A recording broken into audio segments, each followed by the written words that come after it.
Hey guys, Josh here, and in this video, I'll be telling you some of the things I wish I knew earlier and mistakes that I made in my first 50 hours of playing Immortal Life. Let's start, and the first mistake I made was not building relationships with the other characters early enough. While most of the main story is not gated behind friendship levels, you will at some point need at least one heart with Lee in order to progress. Other than that, each befriendable character has 6 unique quests, and not only will you get to know them better through these quests, but they will usually reward you with some items the next day, including things like furniture. After maxing out your relationship with someone and completing all of their quests, you will be able to have them move in with you as a roommate, and even though it doesn't offer much in terms of gameplay right now, if it's something you're interested in, you should start early because friendships don't go up very fast in this game. Every day you can speak to each character for 1 point. You can also give them a gift that will reward you with either 1, 5, or 9 points depending on their preferences. Let me know if you'd like to see a complete gift guide video, but for now, just know that you should start early. When it's someone's birthday, you will get 3 times the friendship points for gifting them, so keep an eye on your calendar, make sure you talk to people when you pass near them, and you won't be, like me in the 3rd year, still stuck with less than 1 heart for most characters. Speaking of calendar, in Immortal Life, it works a bit differently than in other farming games, and it took me a while to get a good grasp of it. Instead of having numbered dates and days of the week, each season is comprised of 6 solar terms of 3 days each, making one season last 18 days. You may have noticed that solar terms have descriptions like insects awakening, birds chirping, or things like that. You don't have to worry about these descriptions as they don't affect anything gameplay-wise, but it can be a good idea to look at the name of the term, as that can dictate what the weather is likely going to be. For example, if a solar term has rain in its name, there is a high probability that it will be raining on most days for that term. Knowing that, if you have, for example, lots of seeds that you want to plant, but you're still early in game and don't have a lot of MP or wells to water large fields, you may want to wait for a rainy term to plant your crops. You don't have to, and of course, a rainy solar term doesn't guarantee that it will rain, but it will give you an idea of what the weather is most likely going to be like. There are plenty of other reasons why you should pay attention to solar terms in this game, as a lot of things will change or reset with each term. Some of the most important things that will reset are the resources in the Sunset Forest, such as trees, flowers, and bamboo. They will respawn on the initial day of each term, and you will need a lot of everything in this game, so if you don't want to be stuck trying to gather everything at the last minute and then having to wait 3 more days for resources to respawn, I would recommend making sure you go there at least once per term and gather everything. The Sunset Forest will also have different forageable items depending on the season, so in spring you'll find spring bamboo shoots, in summer you'll find cicada sloughs, in autumn there's nothing unique, but then in winter you'll find winter bamboo shoots, which are different from the spring bamboo shoots. So don't forget to pick up these seasonal forageable items regularly if you don't want to have to wait a whole year for them whenever you need them. Another thing you should do every solar term is the lecture hall. After rebuilding it, you will be able to select 1 day per term when you will be attending up to 3 courses. You will receive a paper crane 30 minutes before the start of your first course, so make sure you read it, and it will transport you and start the class automatically. But if you wait too long, you will just miss your class. Each lecturer will give you a certain amount of cultivation points and increase specific stats. The mistake that I did several times was not realizing soon enough that all of the stats are capped at a certain number until you reach the next breakthrough. For example, I've been focusing on courses that increase my MP, as I wanted to have as much MP as possible, but then I found out that my MP had already been maxed out for a while. So all of the courses I took did nothing to increase my MP, and I should have taken courses for my other stats instead. To see those limits, go into the character menu, put your cursor over the stat you're interested in, and look at the current grade progress. Besides a few exceptions, such as items that will increase your maximum stats, if you want to improve beyond the current grade limit, you will have to go through your next breakthrough. Breakthroughs are another one of these mechanics that the game doesn't explain too well, but basically once you've gained enough cultivation points, you will get to select 3 skills and enter an arena filled with monsters. The skills are only used for this arena, so don't overthink which one you pick, And after completing the arena, your stats will increase and your limit will get higher as well. If you can't break through even though you have enough cultivation points, it most likely means you have to keep progressing in the main story and complete a specific quest. Also, while you do have to pay to unlock new lecturers at first, once you have them, courses are free, so make sure to attend them every term and keep an eye on your current grade progress for each stat.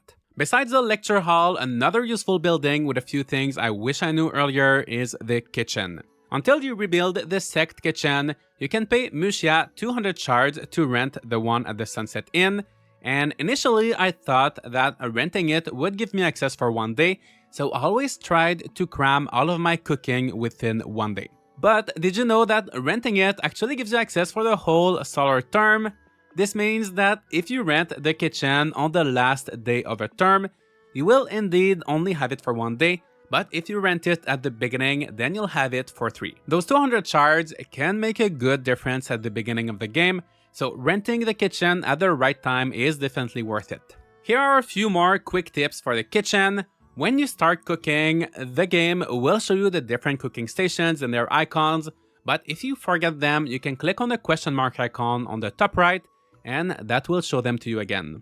Next, when you boil something, once it's done, be careful and make sure not to press F, as that will boil your food a second time and ruin it. It sounds silly, but I made that mistake so many times having to start my dishes over. Lastly, for the kitchen, once you've built the one for the sect, make sure you go there at least once a term to pick up the free food that Muxia prepared, and interact with the bulletin board to make the solar term menu. You will get to keep the food from the menu, also the ingredients are all provided for you, and you will need a lot of dishes for the banquet parties, which will also tremendously help with your friendships, so they will come in handy. Try to keep as much food as you can. The sect kitchen is not the only place where you can get some free stuff.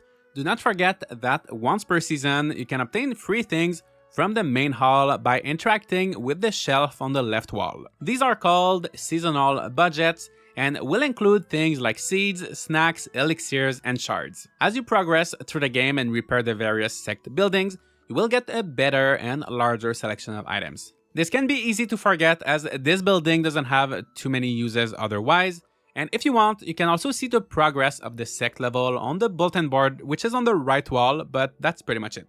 Another thing to keep in mind with the solar terms is that on the first and fourth ones of each season, the wandering merchant will be at the ferry stop, allowing you to trade with her. She sells a lot of items that you can't easily obtain anywhere else, such as valuable gifts, which are helpful to increase your friendships, special items like a white hair dye, and most importantly, seeds like the soulgrass seeds that can otherwise be difficult to obtain. So that merchant is pretty important. However, what makes things a bit more complicated is that she doesn't accept spirit shards as a currency, and instead she has her very own coins. To get these coins, you will have to complete orders for her, and she can be a bit demanding, sometimes requiring dozens of a particular crop. I just ignored her for the longest time because I was a bit lazy, until the day I needed soulgrass for a lot of quests, and she was the only one I could buy the seeds from. The orders don't change until the next season, so what I would suggest is making sure to check on her on the first day, or at least during the first solar term. After that, she will be gone for 3 terms, during which you should have plenty of time to prepare the orders. Then, when she comes back in the 4th term, you will be able to complete them. While we're talking about shops, you may want to know that every solar term, their whole inventory gets a restock, and their solar term special offer changes, offering items that they may not regularly sell. For example, the seeds merchant may not usually be selling, let's say, cucumber and carrot seeds, but she could have some of them during a certain solar term, making it a good idea to try to get these rarer seeds whenever you see them. So if you end up needing cucumbers or carrots for a quest, you will have them. Which brings me to the next mistake I did so many times, selling all of my crops. As a general rule with this game, I would say if you don't need the money right now, you should just keep everything. This will make it way easier to complete orders for the Wandering Merchant, quests, as well as cooking recipes. Quests in this game are really important as they will reward you with not only items, but allow you to unlock new buildings and features such as beehives and silkworms. Of course, you will have to sell crops to make money at some point, especially at the beginning, but to help you decide what to keep or sell, let's talk about the different quality levels of crops. You may have noticed that each crop has a letter such as C, G, S, or L. C stands for common, and this is the lowest quality a crop can be. G stands for good, this one is one level above C, and those items have a green square. S stands for superior, this is one level above G, and these ones have a blue square. And lastly, L stands for legendary, and these are the highest quality items with an orange square. When a crop is legendary, it actually also changes name. So for example, a potato will become an exquisite potato, a carrot will become a long carrot, but some of them are not as obvious. For example, a tomato becomes a ginseng fruit. I would recommend keeping all of your legendary crops as they are pretty rare and you will end up needing them. I would also recommend keeping superior crops as much as possible, since around the mid-game you will build a pavilion, which will allow you to unlock trade routes that will make more items available for purchase. Those trade routes will require you to give certain items like 5 superior potatoes or maybe 5 superior carrots, and sometimes legendary crops as well. It will make your progress way faster if you already have superior and legendary crops in storage when you get to that point. Next, we have the good crops. Very few quests will ask for good crops specifically, and they do have a chance of making the dishes you cook higher quality than if you just used common crops. So you can keep a few for cooking if you want, but for the most part you can just sell them. Lastly, we have the common crops. I usually try to keep about 5 to 10 of each just in case and then sell the rest. To summarize, keep the legendary and superior crops, sell the good crops, and keep a few of the common ones. One small thing I would like to add about crops is that they will grow in all seasons. It's just that if you harvest a crop in a season it's not suited for, the yield will be reduced, so you won't get as many, but you will still get some. So if you need a crop for a quest, you don't have to wait for a whole year. But if you're planting crops for money, then I would suggest planting things that are suited for the season during which you'll be harvesting them. And this is what matters in this game, when you harvest them, not when you plant them. Crops don't wilt between seasons, so if you plant a summer crop, let's say at the end of spring, then harvest it in summer, you will get the increased yield. But if it was a spring crop and then you harvest it in summer, you will not get the increased yield. Not only did I make the mistake of selling too many of my crops, I also made the mistake of just not hoarding enough in general. In Immortal Life, you should keep everything: lumber, bamboo, stone, flowers, essences. There is a good chance you will need it at some point, and there were so many times when I sold something I thought I would need just to get asked for it the very next day. But in case you need money and you have to sell something, look at the rarity of an item. Except for dishes and furniture, most items should have a number ranging from 1 to 9, followed by the letter Q. The game doesn't really explain it, but the higher the number, the less rare an item is. So things like lumber and bamboo are 9Q, seeds you can buy at the beginning of the game are maybe 8 or 7, but then as the numbers go down, the items become more and more rare. Starting from 5Q, I would say things are getting a bit more rare and you should consider holding on to them until you're advanced enough in the game and you really know what you're doing, because there's a very good chance you will need that stuff and you'll regret selling it, like I did numerous times. So hoard everything, and if you do need to sell something, take a look at the rarity level. One good thing, however, that you can sell without worrying too much and make some good money with, especially at the beginning of the game, is fish. You can get lots of fish relatively quickly, and you can sell them to any of the merchants. If you're looking for a specific fish for a quest or a recipe, you can open up the map and click on the different fishing points.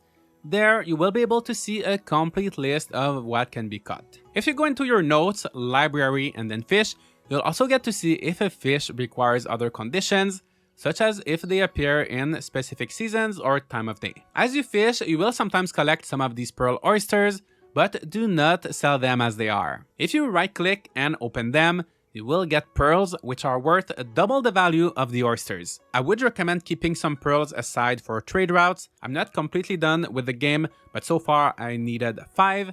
Other than that, you can sell them for easy money. So these are some of the mistakes I made during my first 50 hours of playing Immortal Life. I hope you were able to learn something new, but if you already knew everything, let me know your tips in the comments. Also, let me know if you'd like more guides and tips videos about this game. Leave a like and subscribe for more content like this, and I'll see you all in the next video.